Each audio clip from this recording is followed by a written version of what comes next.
CGTN, China Global Television Network.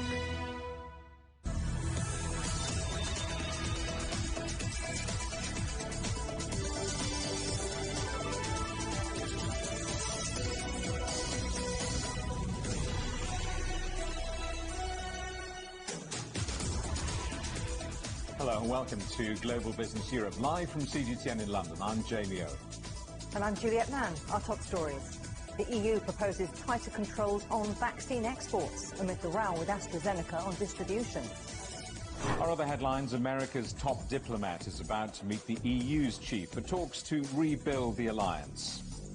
It's one of the world's busiest shipping lanes. How this blockage in the Suez Canal could cause waves around the globe. And Electric Avenue, China's biggest car maker, Geely, is launching a rival to Tesla.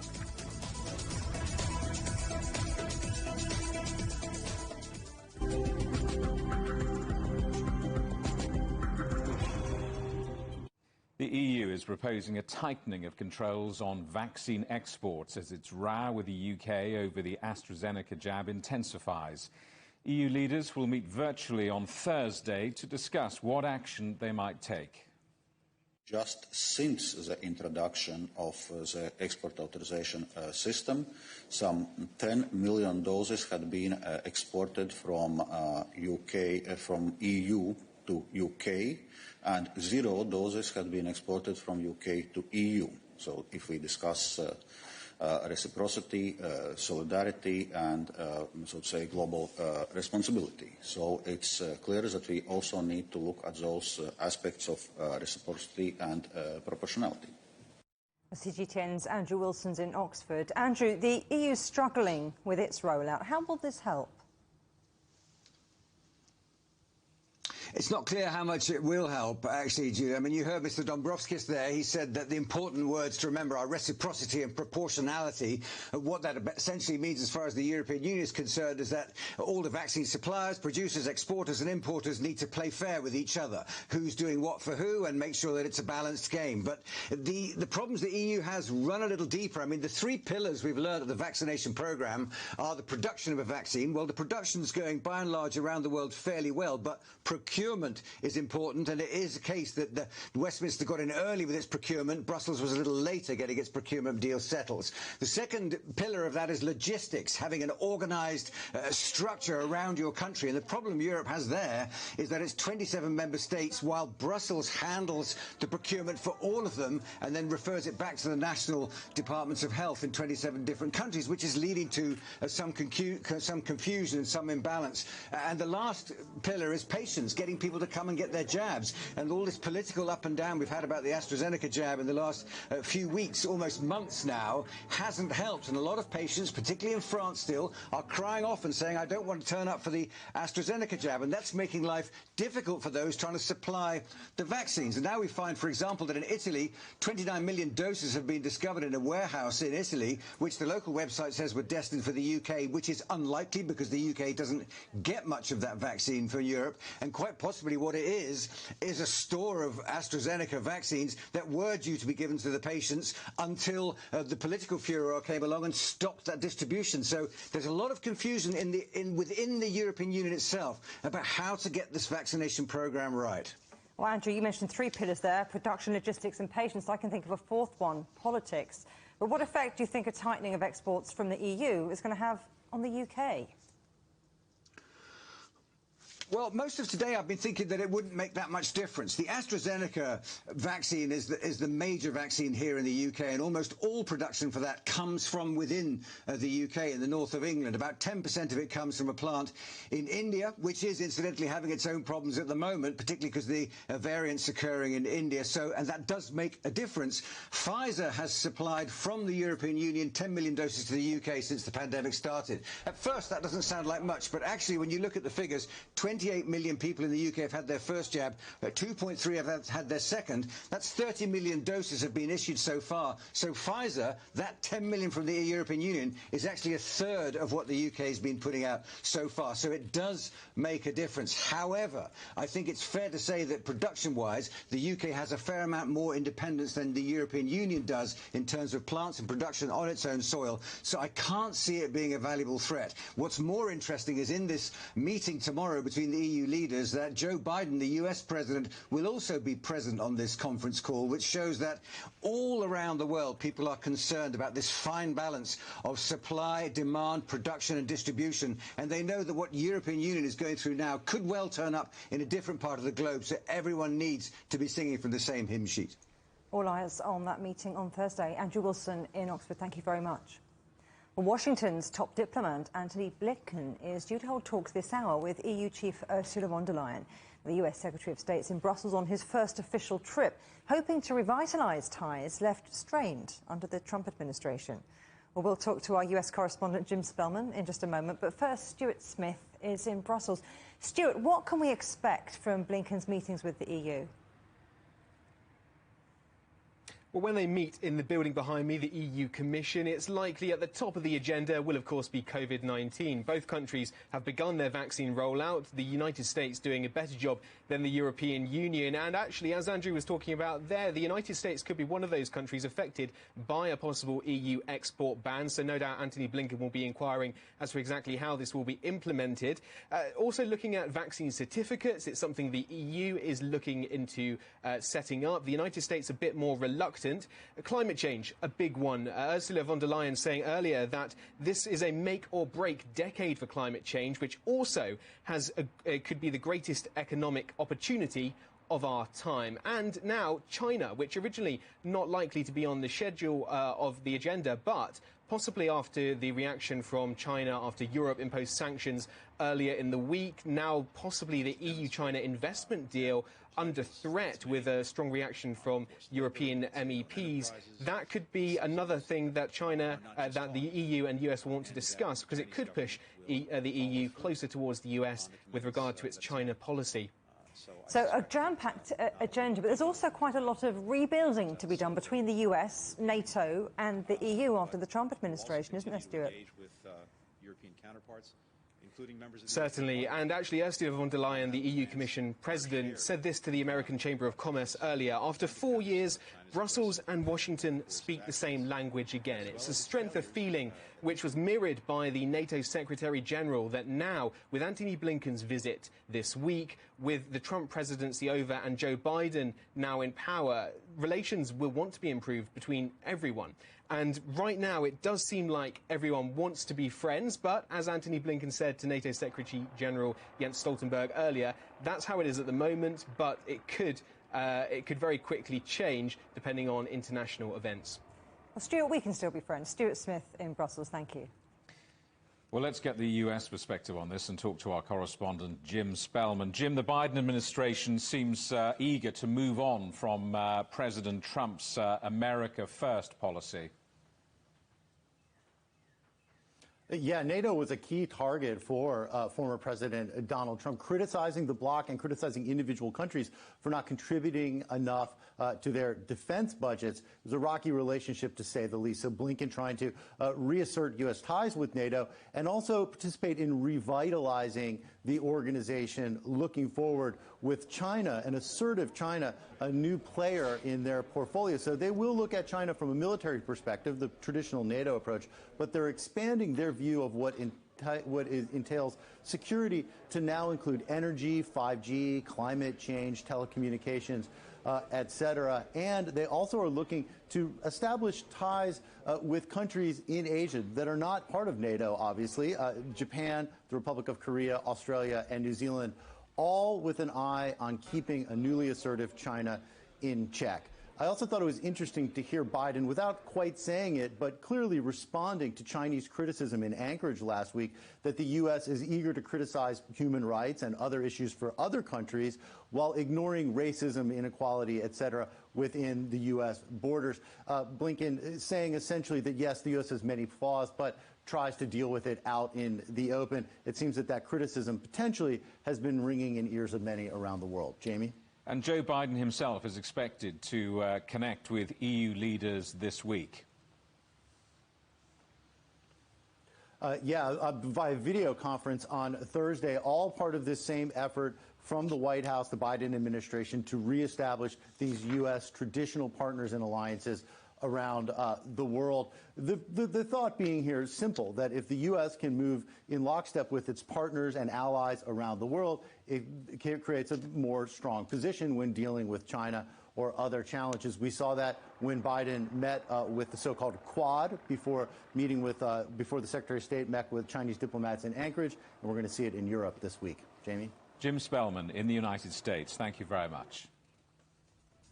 You're watching CGTN. Still ahead, an accident on one of the world's busiest waterways sends ripples through global oil markets.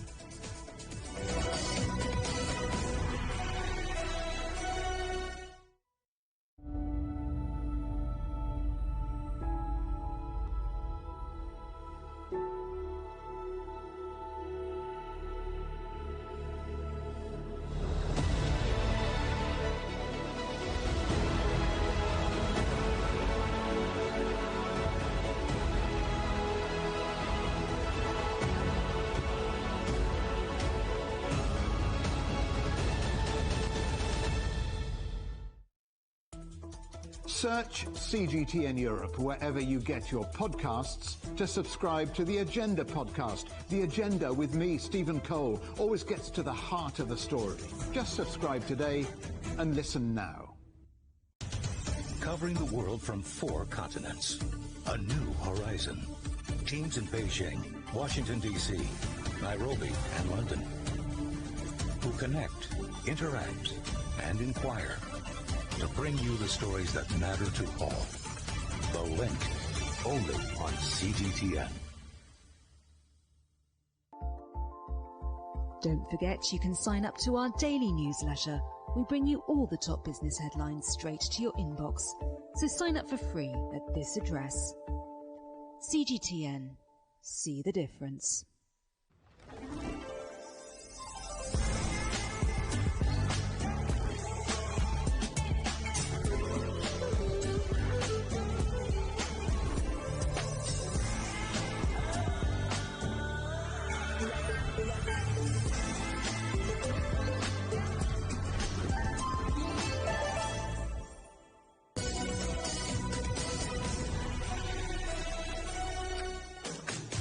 Welcome back to Global Business Europe. Quick reminder, CGTN is available to watch for free on all the major digital platforms, on Smart TV, online at Roku, Apple TV, Amazon Fire and Android TV, on YouTube and Dailymotion as well as CGTN.com and the CGTN app. France has overtaken the UK to record the 5th highest number of coronavirus cases in the world. It comes as the country experiences a 3rd wave of infections and amid warnings that beds in intensive care units are running out. Well, let's talk to our correspondent Ross Cullen, who's in Paris. So, Ross, good to see you, but just how bad is it?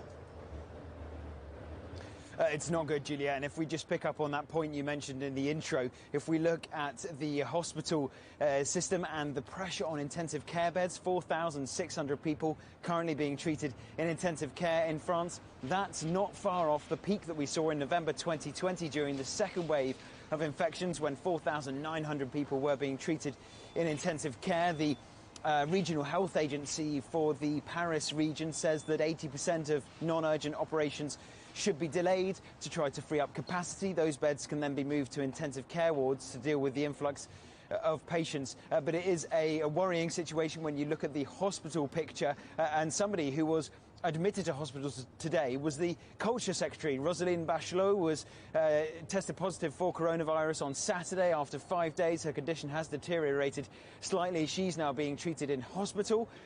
Somebody who left hospital today was the Work and Employment Secretary, Elizabeth Bourne. She's already been in hospital for the past few days being treated for COVID-19, but she was discharged today. So overall, since January 2020, 9 members of the government have been tested positive for coronavirus, most notably the President Emmanuel Macron, who had COVID-19 in December. So those are infections, those are testings, that's how people are being treated. What about the vaccination programme in France? What's the latest there? Well, there are two tracks that the government is trying to focus on. Bringing down the spread of infections, trying to suppress this third wave of the pandemic, and that is through its deceleration measures, its braking measures, where it's trying to have these partial shutdowns in certain cities, such as where we are in Paris, but also trying to ramp up the vaccination programme. 35 mass vaccination centres are going to be set up in April, Juliet, notably the Stade de France, the national stadium here in Paris, and they're going to hope to be able to vaccinate 2,000 people each day in these vaccination centres. Also, France has lowered the age to 70. If anyone who is over the age of 70 now can receive a vaccination, anyone who is over the age of 50 can also get a shot if they do suffer from an underlying health condition such as lung disease, heart disease or diabetes. So France really trying to focus now on increasing the speed of its vaccination rollout.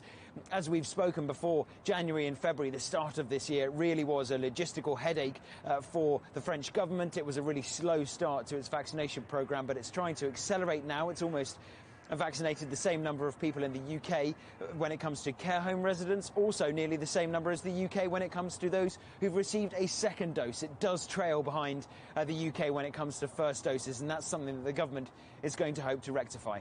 It's a big focus, isn't it? Well, Ross Cullen in Paris, thank you for the update. Spain has resumed use of the AstraZeneca COVID-19 vaccine. It was one of several European countries that suspended its rollout over safety concerns. However, an EU investigation gave the drug the all-clear last week. Rahul Pathak reports. The queues were back outside the Wanda Metropolitano Stadium. The home of Atletico Madrid had been converted into a mass vaccination centre. But for the last few days, it had been closed after Spain suspended its use of the AstraZeneca vaccine due to fears it may cause blood clots. However, last week, an investigation by the European Medicines Agency gave the AZ jab the all-clear, saying that the benefits far outweighed the possible health risk. Now, the big difference in this new rollout is that the age limit of those allowed to use the AstraZeneca vaccine has been raised from 55 to 65. However, public confidence in the vaccine has gone down, with a recent YouGov survey finding that 56% of Spaniards felt that they thought that the AstraZeneca jab was unsafe. Initially, I had some doubts, but we must have confidence in this process. If not, we will never move forward. We've got to trust the experts. I wasn't too worried. Look, I know the risks, but it's something we have to do. It's our duty as citizens and an act of solidarity with the rest of the people.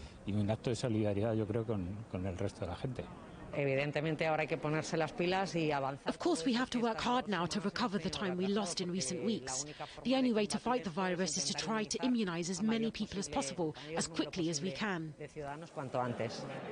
Officials at the Wanda Stadium hope to return to their target of 10,000 shots per day. What will take longer is the return of people's confidence in the vaccine itself. As I have said on other occasions, I repeat that the vaccines are safe, effective, and they save lives. The government insists their 70% summer target for the nation is still on track. They will be hoping that there are no more unforeseen issues on the horizon. Rahul Pathak, CGTN, Madrid. The Chinese media giant Tencent has reported a forecast-beating 175% rise in quarterly profits. The company posted over $9 billion in profits for the 3 months through December. Tencent's strong performance has benefited largely from a surge in demand for video games in China. Intel has announced plans to step up its chip-making capacity. The US tech company will spend $20 billion to build 2 new factories in Arizona. A global shortage of semiconductor chips has slowed the production of vehicles and electronic goods. Intel says it'll begin production in 2024. UK inflation fell unexpectedly in February, with prices rising at a rate far lower than anticipated. Levels dropped to 0.4% from 0.7% the previous month. The largest fall in clothing prices in over a decade, and cheaper second-hand cars contributed to the drop.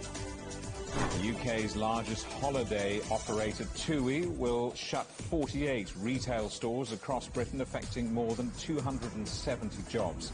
The travel company has been hard hit by the pandemic, with 166 shop closures announced last year. Despite that, TUI says it expects to run 80% of normal capacity this summer, with 2.8 million bookings so far.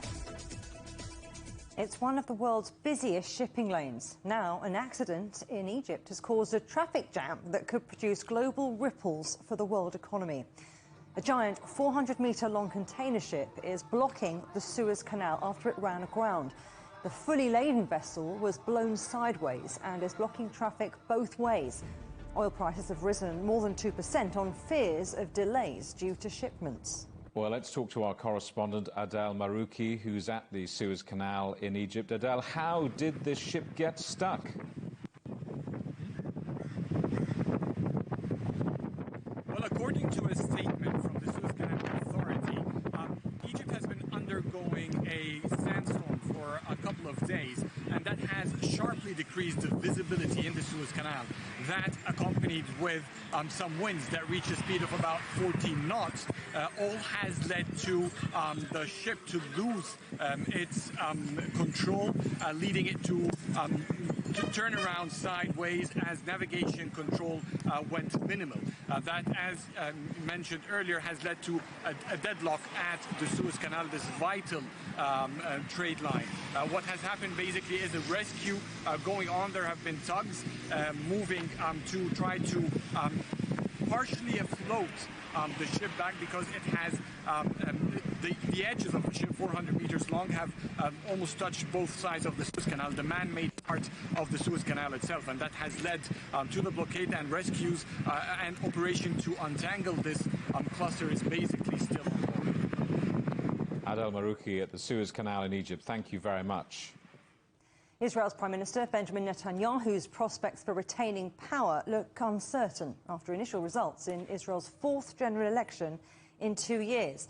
Now, the count is continuing, but with over 90% of ballots counted, Netanyahu's Likud party and allies have projected to fall short of a majority, with the largest opposition party, Yesh Atid, trailing behind.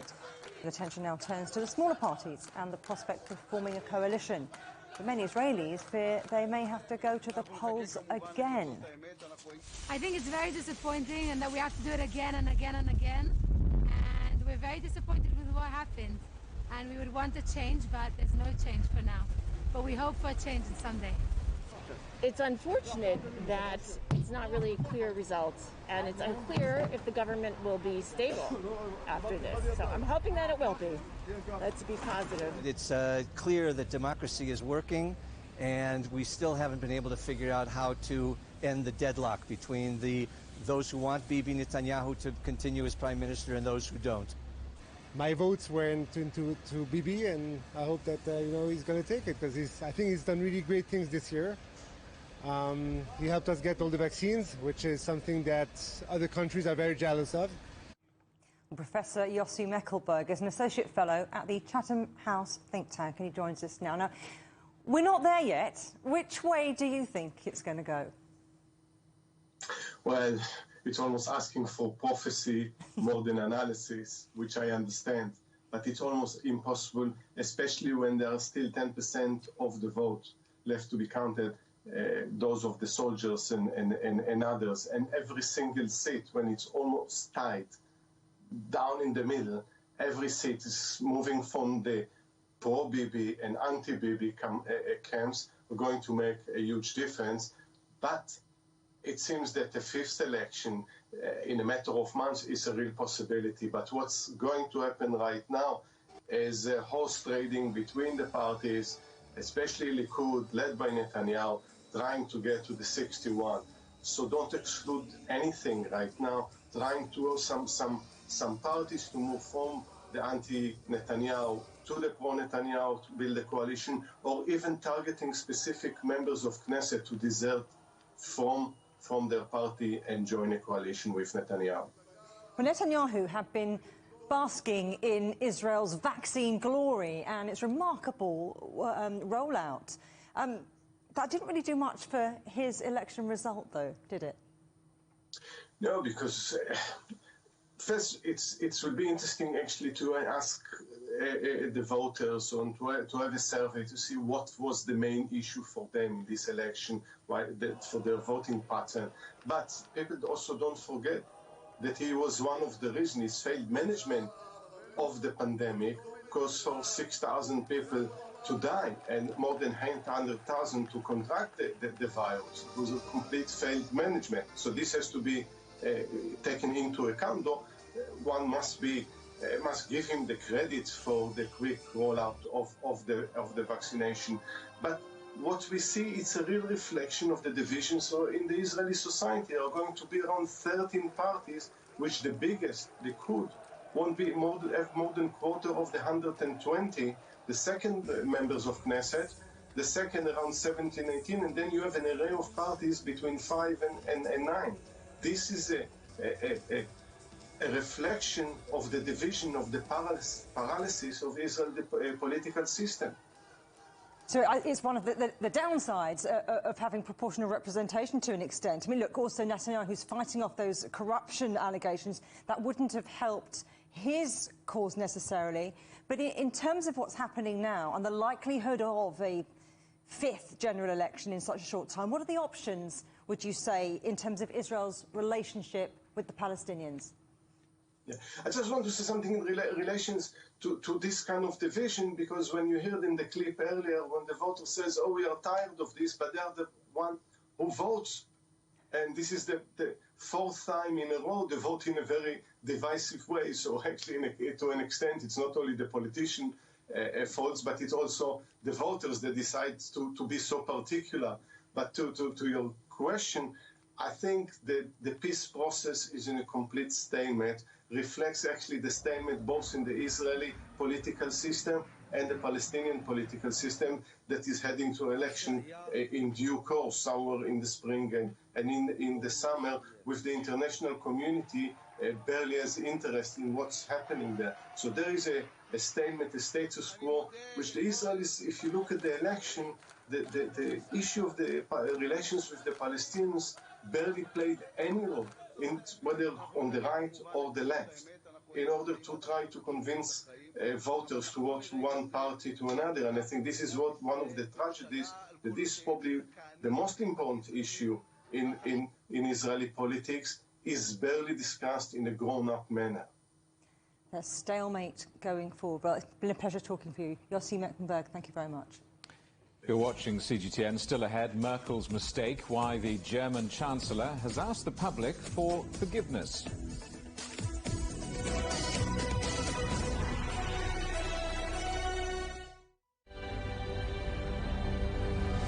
Patient after patient after patient. They take a long time to get better. They're the sickest patients we've ever seen. It's a race against time, because we can all see the threat that our NHS faces, the pressure it's under.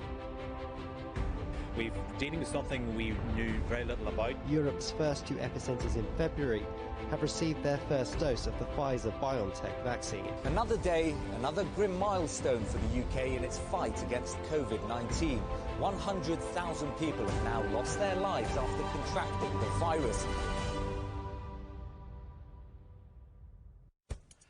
On the agenda with me, Stephen Cole, we look up into space.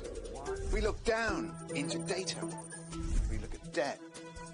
We look at politics. We look at opioids, climate change. We look at all the issues that really matter around the world. But you matter too. We want to tell the stories you want to see and hear about. Make it your agenda.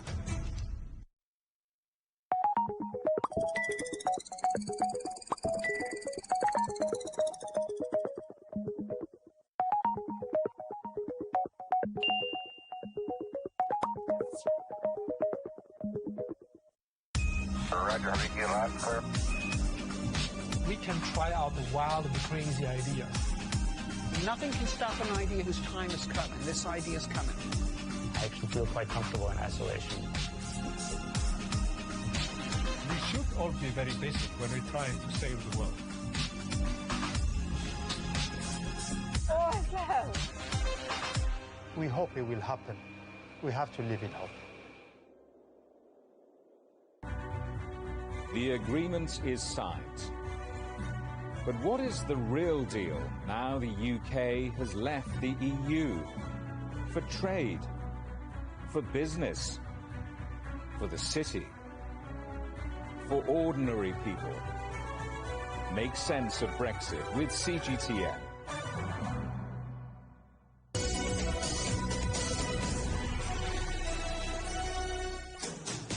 Hello, welcome back to Global Business Europe with Jamie Owen and Juliette Mann. Our top stories: the EU proposes tighter controls on vaccine exports amid the row with AstraZeneca over distribution. America's top diplomat is about to meet the EU's chief for talks on rebuilding the transatlantic alliance. And China's biggest car maker, Geely, is launching a rival to Tesla. Germany's Chancellor Angela Merkel has scrapped plans to enforce a strict lockdown over the Easter holiday, following heavy criticism. On Monday, Ms Merkel and leaders of the country's 16 states agreed that almost all shops would close from the 1st of April. But following crisis talks, she reversed that decision and apologised, saying the failed plan was her mistake. Well, let's talk to our correspondent, Ryan Thompson. He's in Frankfurt now. Ryan, this is a rare climb down for the Chancellor. Why the U-turn? Absolutely. The Chancellor Angela Merkel said that this move would do more harm than good for the German people if they were to shut down for 5 days at the beginning of April. She said largely the biggest problem with it had to do with time. There was just not enough time between now and then to answer a lot of the questions of businesses, of German states, of German firms, because it wasn't clear who had to stay at home, who had to shut down, what could continue. The only thing we knew for sure that was allowed to keep moving forward was vaccinations and testing. Of course, it was too difficult just to outline exactly what needed to go ahead here. But during that press conference earlier this afternoon, the German Chancellor made it clear that Germany is still very much in a third wave and contact restrictions need to be adhered to. People need to minimize meeting with other people, including families, over the Easter holiday.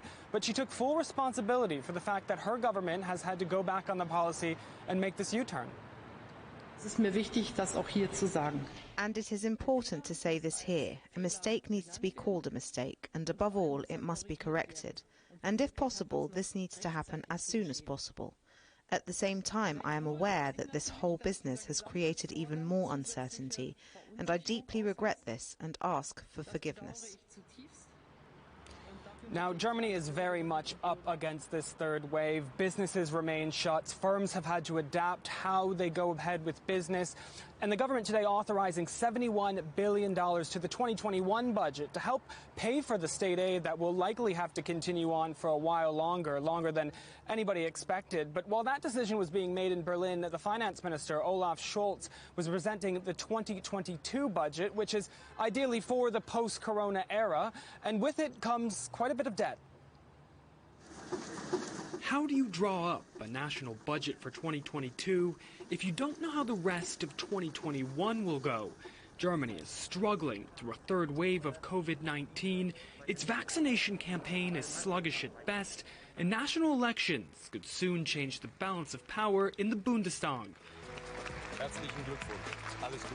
But according to Finance Minister Olaf Scholz, the answer lies in spending, more stimulus and more support for Europe's largest economy as it struggles through the pandemic. Wir werden alles dafür tun, gut durch die Krise zu kommen.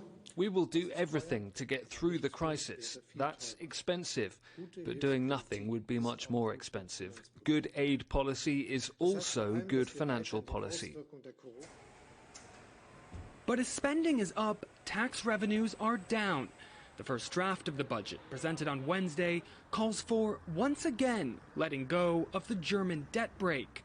An unusual move that means $96 billion more debt for Germany. I think this budget really marks a U-turn of the current German government when it comes to fiscal policies. Germany had a very good or strong starting positions when the crisis started. So debt to GDP ratio was around 60% of GDP. So adding a little bit on that, going to 70 or 75% of GDP is not an issue, especially not if currently the German government actually has negative yields on its government bond. Germany's total pandemic-related borrowing could exceed $500 billion with this budget. But the government hopes that timely financing conditions and an eager population could stimulate the economy enough to outgrow the debt. And the German population is definitely very, very eager. I can't tell you enough how much lockdown fatigue has been going on here in Germany. It is nearly entering a 6th month of a continuous nationwide lockdown, and hence this is largely why Angela Merkel felt so much pressure on her to reverse her decision for the Easter holiday. Ryan Thompson in Frankfurt, thank you. Scientists have found a link between high pollen levels and COVID-19 infection rates, a finding it's hoped could help fight the spread of the disease. The large-scale study was conducted by an international team headed by researchers in Germany. Natalie Carney reports. The study was dubbed insane, according to its 154 international co-authors. The challenge was to coordinate the study with pollen data from 248 collection sites in 31 countries on all 5 continents between February and April of last year. To their knowledge, it's the biggest such study of its kind. During this period, we saw that there was a statistically significant and positive correlation between the SARS-CoV-2 infection rates and the airborne pollen. And we showed that pollen can diminish the antiviral interferon response to viruses. Meaning that airborne pollen weakens the immune response. More pollen, more coughs, colds, or COVID. Aerobiologist Dr. Damialis says while considering other factors such as pollen season, city density, humidity, and air temperature, pollen could explain approximately 44% of infection rates. In some it was stronger, for example Spain and also Switzerland were very strong. Some others we didn't see it, but it's not just that more pollen correlated with higher infection rates, it's also that when we had less pollen or almost none pollen, like the Southern Hemisphere, we had no infection rates or low infection rates. Climate change has led to a higher abundance of pollen in the air and longer pollen seasons, but there is also no evidence that those with seasonal allergies could be more affected. These findings also show the positive results from lockdowns, but these scientists are saying it's not how strict the lockdown is, but how early it starts. Implementing lockdowns before the surge in airborne pollens could substantially reduce the spread of the virus. We saw that lockdown was very efficient in practically halving the infection rates, even with the same amount of pollen. Yet scientists warn that these findings are no reason for panic. First of all, we saw a statistical correlation and not a causality here. And second, pollen are not the driver of the infection. So what is needed and necessary and also sufficient for an infection is the virus. Pollen are not carriers of the virus. Members of high-risk groups should protect themselves by watching pollen forecasts and wearing dust-filtering masks. The team here will continue monitoring the effects of infection rates of other air particles, such as pollution. Natalie Carney, CGTN, Augsburg, Germany. China's foreign ministry has been speaking about the China-EU investment deal, as the EU's trade policy chief warned that recent sanction rows could threaten the plan. China says no one should take the deal for granted. The China-EU investment deal is not a gift from one side to the other. It's a deal that will benefit both parties. China's defence minister is in Budapest. Wei Fenghe is meeting Hungary's president and other officials to discuss bilateral ties. He'll later visit Serbia, Greece and North Macedonia. Australia's Prime Minister Scott Morrison has toured flood-affected parts of Sydney by helicopter. He said that it was devastating to see the damage firsthand.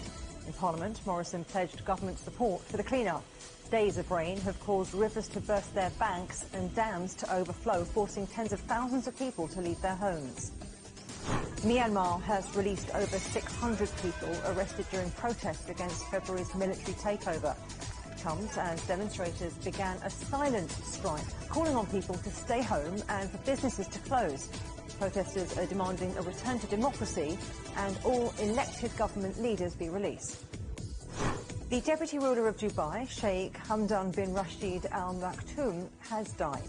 The 75-year-old was also the UAE's finance minister and the brother of the current ruler of Dubai. He'd been unwell for some months. Dubai has announced 10 days of mourning. Britain's Prince Harry has a new job. The Duke of Sussex is to become Chief Impact Officer at the San Francisco-based life coaching firm Better Up. In his new role, Prince Harry says he will advocate publicly on topics related to mental health. Britain will introduce new rules for asylum seekers, making it more difficult for refugees entering illegally to stay in the country in what the government calls the biggest overhaul of the system in decades. The British government wants to deter people making perilous journeys and paying people smugglers. Critics say these proposals will create a two-tier system for refugees, but the Home Secretary, Priti Patel, says the system needs to change. People are coming to the United Kingdom illegally, being smuggled, having their lives put at risk with these awful, perilous journeys coming from safe countries such as France, Italy, Germany, Belgium. People should be claiming asylum in those countries if they are fleeing persecution and not coming to the United Kingdom. So it's imperative that other EU countries and other countries also step up and work with us to create safe and legal routes to stop this inhumane trade where individuals are being smuggled, they're being facilitated, where their lives are being put at risk and they're being subject to all sorts of dreadful behaviours by people smugglers.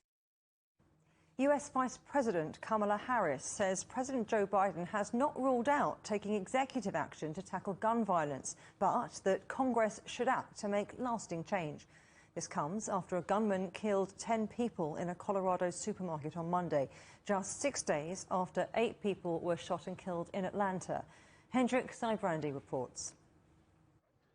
I'm going to read the names of the deceased.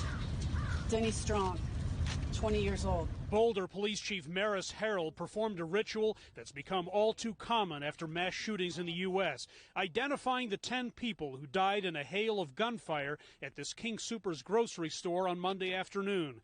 Eyewitnesses say the gunman opened fire outside of the store before moving inside. Shoppers literally ran for their lives towards the back of the building in a desperate attempt to escape. I just heard a big bang, and I was like, it's kind of weird. Like, I didn't know if it was like a gunshot or whatever, but it was like probably 3 seconds before we heard another, just like bang, bang, bang, bang, bang, and I immediately sprinted over to her. And it was definitely panic. I think a lot of people just didn't know like exactly where he was or where he was going to be. 51-year-old Eric Talley, an 11-year Boulder Police Department veteran, was one of the first officers to confront the shooter. He was struck and killed during a volley of gunfire. The suspect, bloodied and barely clad, eventually surrendered and was led away in handcuffs. Colorado, which has seen its share of shooting massacres over the years, including those at Columbine High School and Aurora Movie Theater, is now grieving the same way all over again. You know, my heart aches today, and I think all of ours does, as Coloradans, as Americans, for the senseless tragedy, the loss of life, as we hear those names. Ever since the shootings, people have been leaving flowers and messages along the fence that's been erected outside the store, outside the crime scene. Also a ritual after these types of events. The victims, including the fallen officer, range from 20 to 65 years of age. No one besides the suspect was injured in the rampage. Really what I'm doing here today is honoring the life of Officer Talley and showing my respect to all of the brave men and women that helped in this situation. To see something happen like this so close to home just really hurts a lot. 21-year-old Colorado resident Ahmad Alyssa is in custody, facing 10 counts of first-degree murder. No motive for the shootings has been uncovered yet. The investigation is just beginning. The new U.S. president says the need for new gun control measures is more critical than ever. I don't need to wait another minute, let alone an hour, to take common sense steps that will save the lives in the future and to urge my colleagues in the House and Senate to act. Families, a community, and a country rocked just last week by the shootings in Atlanta are all grieving again after yet another senseless attack. Hendrik Seibrandi, CGTN, Boulder, Colorado. You're watching CGTN. Still ahead, an electrifying race. China's biggest car maker is to launch a rival to Tesla.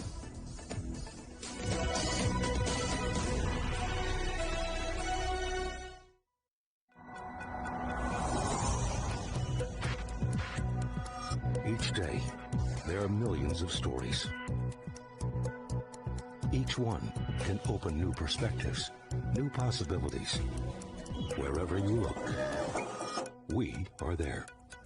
To see, discover, explore. We put the pieces together to find what really matters to you. All around the world, all around the clock. Our reporters are at home across the globe. From our headquarters in Beijing and production centers in Washington, Nairobi, and London, China Global Television Network. Stories from across the globe, reaching people across the globe. CGTN. See the difference.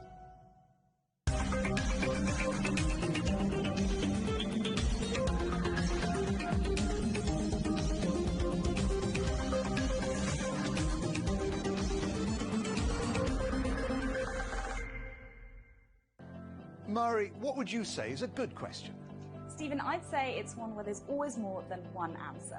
The Answers Project is a new podcast series from CGTN Europe. With me, Stephen Cole. And me, Mari Beveridge. In each episode, we'll take a complex question. And with the help of some of the world's foremost experts, shine light on some of the answers. So join us for The Answers Project. Available wherever you get your podcasts.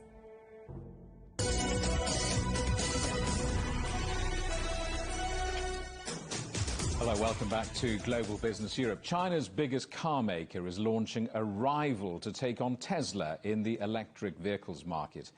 Geely said it would develop and manufacture a high-end electric vehicles under the Zeekr brand and is expected to begin deliveries later this year. Well, let's talk to David Bailey, Professor of Business Economics at the University of Birmingham. David, welcome. How significant is Geely's decision to enter this particular market? I think it really puts down a marker. What we've seen is Tesla really dominate the premium electric vehicle market in China. The Model 3 was the best-selling electric car in China last year. It's still selling well, as is the Model Y. So effectively, the Chinese have done really well, Chinese players, in making budget electric cars, but they haven't really come up with offerings to compete with Tesla. NIO has started to do that, and now Geely is trying to do it with this new brand Zeekr. So it's important for Geely, but it's important for the Chinese industry as a whole. It puts down a marker that actually it's not just going to be a low-end player, it's going to compete at the top end as well with Tesla.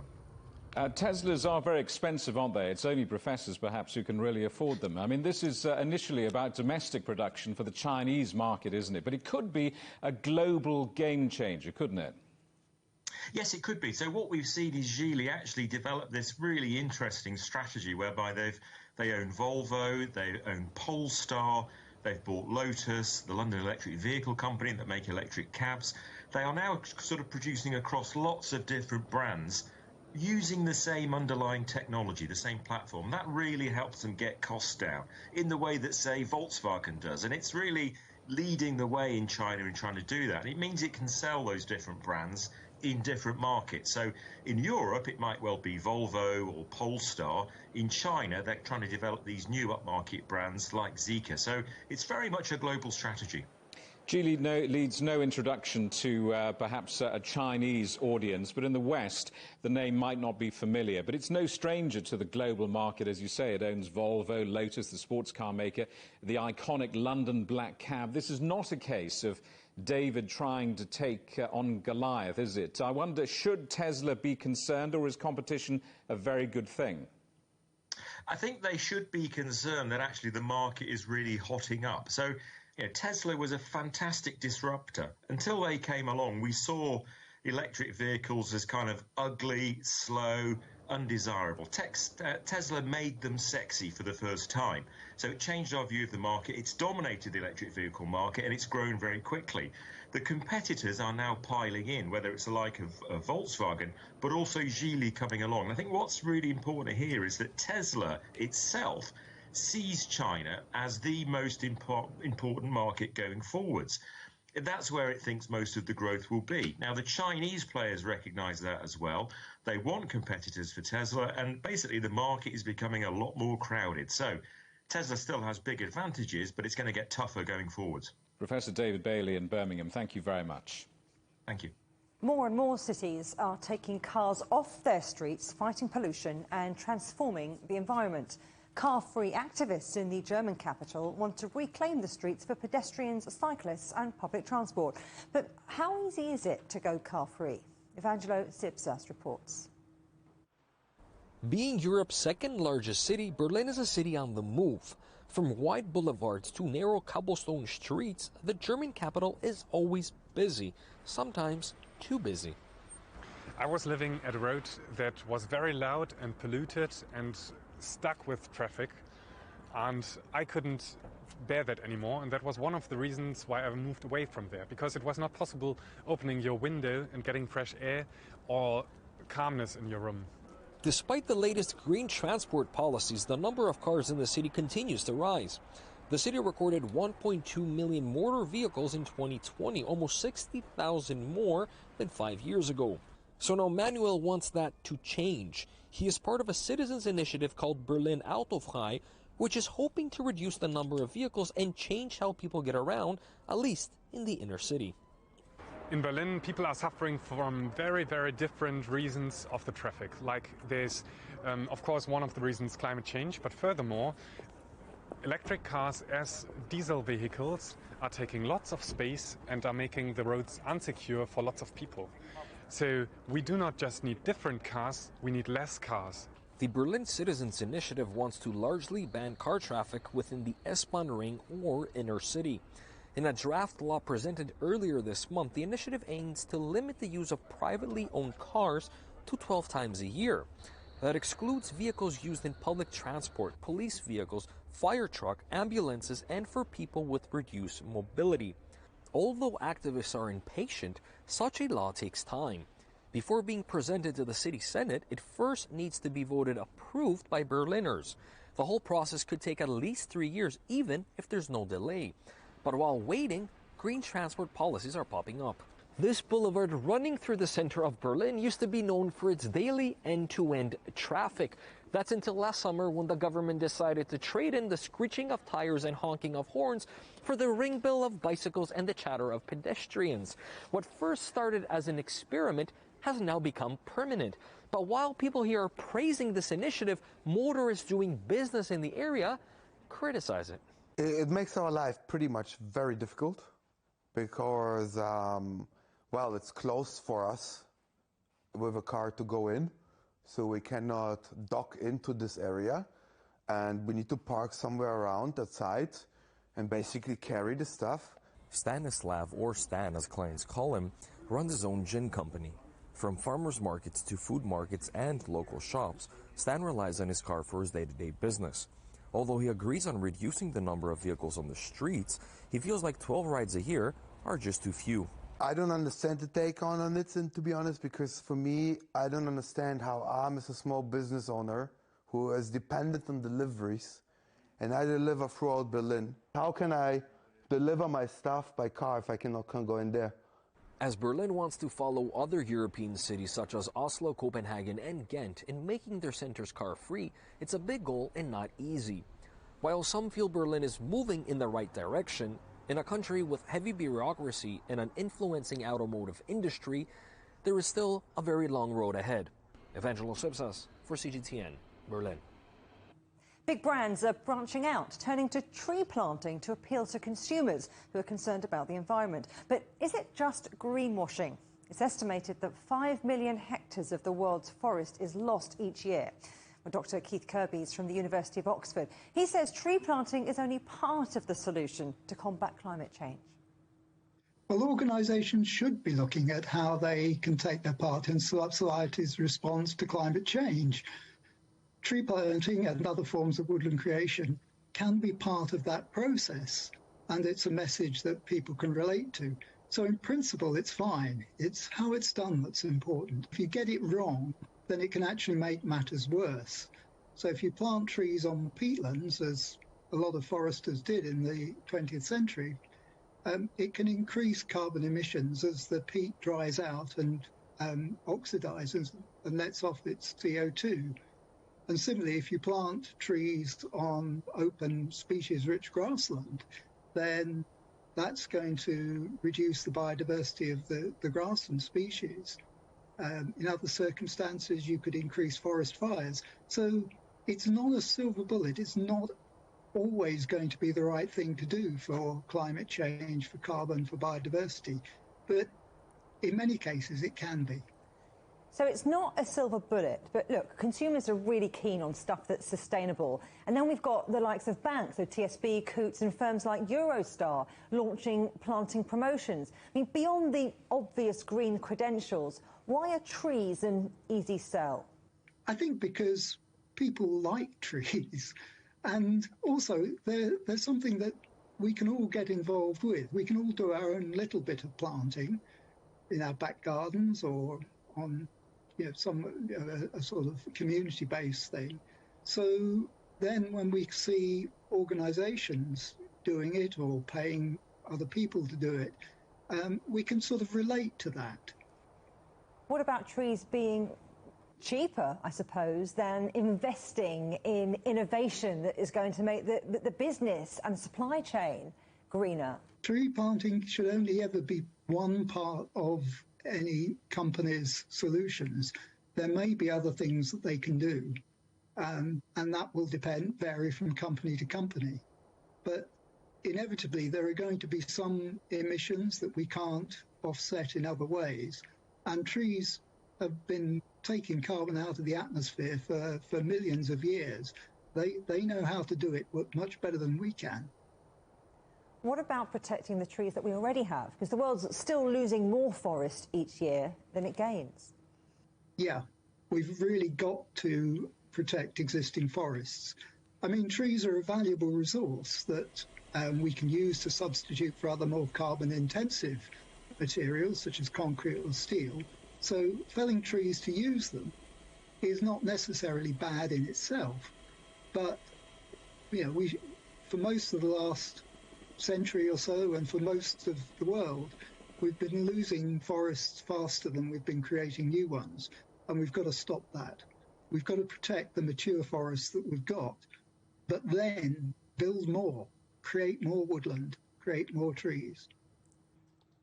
A baby panda is on the way at a zoo in Paris, but only after a helping hand for the expectant parents. Hopes have been high of an organic pregnancy for Yoanzi, but medics were obliged to intervene with artificial insemination when she failed to hit it off with Juan. Female pandas are only fertile for 2 days a year. Now, Beauval Zoo is looking forward to welcoming a panda cub later this summer. For more, europe.cgtn.com. And from pandas to paintings, a Banksy painting has shown it deserves its title Game Changer after smashing the artist's record auction price. The work by the British street artist went for $23.1 million, with the majority of the proceeds going to charities supported by the National Health Service. The piece, a testament to the heroic efforts of healthcare workers, originally appeared at Southampton General Hospital, with a note from the artist thanking the staff. Our top stories for you again. The EU proposes tighter controls on vaccine exports amid the row with AstraZeneca over distribution. America's top diplomat is meeting the EU's chief for talks on rebuilding the alliance. And China's biggest car maker, Geely, is launching a rival model to Tesla. And that's it for Global Business Europe. Thank you for watching. More on all of our stories at europe.cgtn.com, and do follow CGTN Europe on Twitter, Facebook and Instagram. We're on smart TV apps such as Roku, Apple TV, Amazon Fire and Android TV. We're on YouTube and Dailymotion and CGTN.com and the CGTN app. We'll see you again tomorrow, same time, same place. From all of the team here in London, goodbye.